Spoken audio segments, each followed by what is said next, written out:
بسم اللہ الرحمن الرحیم۔ السلام علیکم۔ پرانے وقتوں کی بات ہے کہ ایک ملک میں ایک بادشاہ حکومت کرتا تھا۔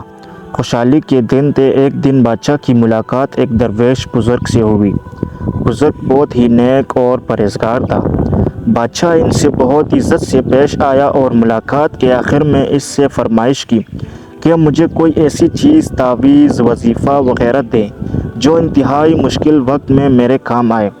بزرگ خاموش رہے، لیکن بادشاہ کا اصرار بڑھا تو انہوں نے ایک کاغذ کے ٹکڑے پر کچھ لکھ کر دیا اور کہا کہ اس کاغذ کو اس وقت کھولنا جب تم سمجھو کہ بس اب اس کے آگے تم کچھ نہیں کر سکتے، یعنی اس کاغذ کو انتہائی مشکل وقت میں کھولنا۔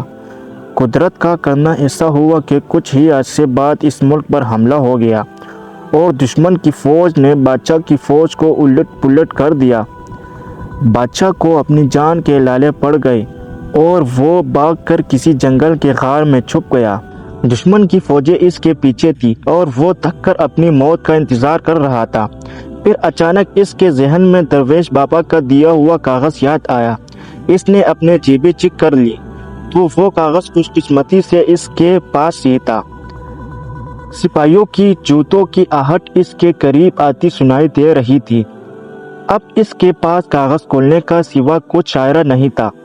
جب اس نے کاغذ کھولا تو اس پر لکھا ہوا تھا کہ یہ وقت بھی گزر جائے گا۔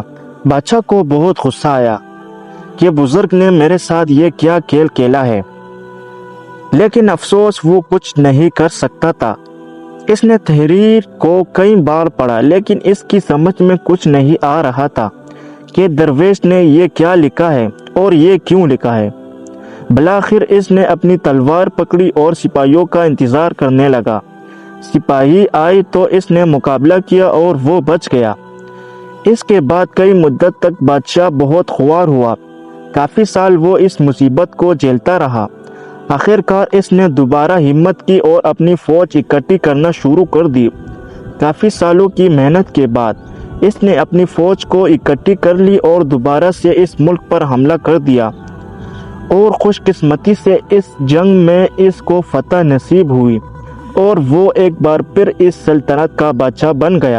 اس کی بہادری کے قصے دور دور تک مشہور ہو گئے اور رعایا میں اس کا خوب تذکرہ ہوا۔ اس کے دربار میں اور اس دربار سے باہر بھی لوگ صرف اپنی بہادر بادشاہ کو دیکھنے کے لیے آنے لگے۔ اتنا بول بالا دیکھ کر بادشاہ کے دل میں غرور پیدا ہوا اور وہ اپنی شجاعت اور سلطنت پر تھوڑا مغرور ہوا ہی تھا کہ اچانک اس کے دل میں بزرگ کا لکھا ہوا فقرہ یاد آیا کہ یہ وقت بھی گزر جائے گا۔ اس لیے کہتے ہیں کہ وقت جیسا بھی ہو گزر جاتا ہے۔ ہمیں چاہیے کہ ہم مشکل وقت میں صبر کا دامن اپنے ہاتھ سے نہ چھوڑیں اور اپنے اچھے وقت میں اپنے آپ کو تکبر سے بچائیں، کیونکہ وقت جیسا بھی ہو، اچھا ہو یا برا، گزر جاتا ہے۔ امید کرتا ہوں آپ کو یہ ویڈیو پسند آئی ہوگی۔ اگر پسند آئی ہوگی تو لائک کریں اور شیئر کریں اور چینل کو ضرور سبسکرائب کریں۔ خدا حافظ۔